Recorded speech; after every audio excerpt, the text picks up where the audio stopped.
ముఖ్యమంత్రి ఎవడైనా ఫేక్ వీడియోలు తయారు చేస్తాడా? బుర్రునే మాట్లాడుతుర్రా ఎవరైనా? నేను ఇంత నిర్దిష్టంగా నేనే కూర్చొని మాట్లాడుతున్నా. నేను మాట్లాడిన వీడియోలే మీరు లైవ్ వేసుకుంటున్నారు. వాళ్ళు రిజర్వేషన్లు రద్దు చేస్తామని ఇంకా ఫేక్ తయారు చేయాల్సిన అవసరం నాకేముంది? ఏమన్నా అంటే కొంచెం కామన్ సెన్స్ లాజిక్ అప్లై చేయండి. నేను ఓపెన్గా ప్రెస్ మీట్ పెట్టి బహిరంగ సభలల్లో yes Bharatiya Janata party RS రిజర్వేషన్లు రద్దు చేస్తుందని నేను చెప్తున్నాను. ఇంకా మళ్ళీ ఫేక్ వీడియో ఎందుకే? అందుకేనే మేము వచ్చినాం కాబట్టి అది అమలు జరగలేదు, ఆపిపెట్టినాము. మేము వచ్చినాం కాబట్టి రిజర్వేషన్లు రద్దు కాలేదు. 2004లో నిజంగానే బీజేపీ గవర్నమెంట్ మళ్ళీ వచ్చినుంటే ఇవన్నీ వ్యవహారాలు చేసేటోళ్ళు.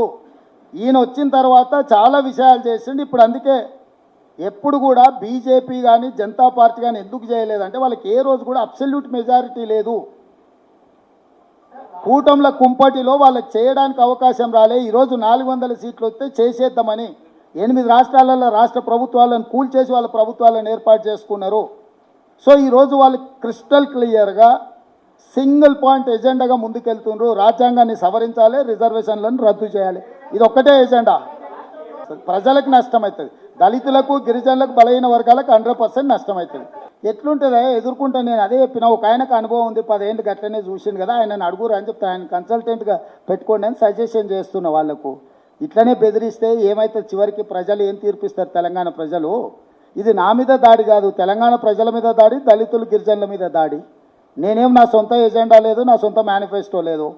నేను దళితుల గిరిజనులకు ఓబీసీలకు రిజర్వేషన్లు ఉండాలి, పెంచాలి అంటున్నా. అట్లా మాట్లాడితే నిన్ను లోపలేస్తామని మోడీ, అమిత్ షా గారు అంటున్నారు. మీరు ఎటువైపు నిలబడతారో మీరు ఆలోచన చేసుకొని నిలబడి ఉండ్రి.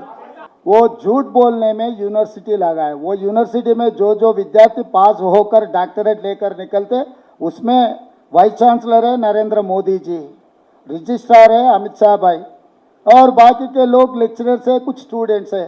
ये व्हाट्सएप यूनिवर्सिटी देखना बंद कर दो, क्योंकि अपने सामने नरेंद्र मोदी जी सीधा सीधा कह दिया है कि, और अमित भाई ने चेवल्ला में कह दिया है कि मुस्लिम रिजर्वेशन हम हटा देंगे. कर्नाटक में बोल दिए.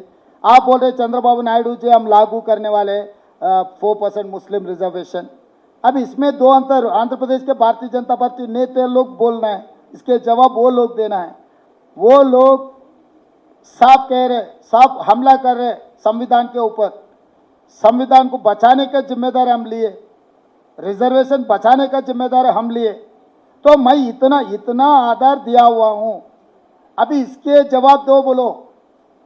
आज मैं नरेंद्र मोदी जी, अमित भाई से मैं एक ही सवाल कहना चाहता हूँ. बार बार आप तेलंगाना आ रहे, जस्टिस वेंकटाचलय कमीशन के ऊपर आपका सोच क्या है?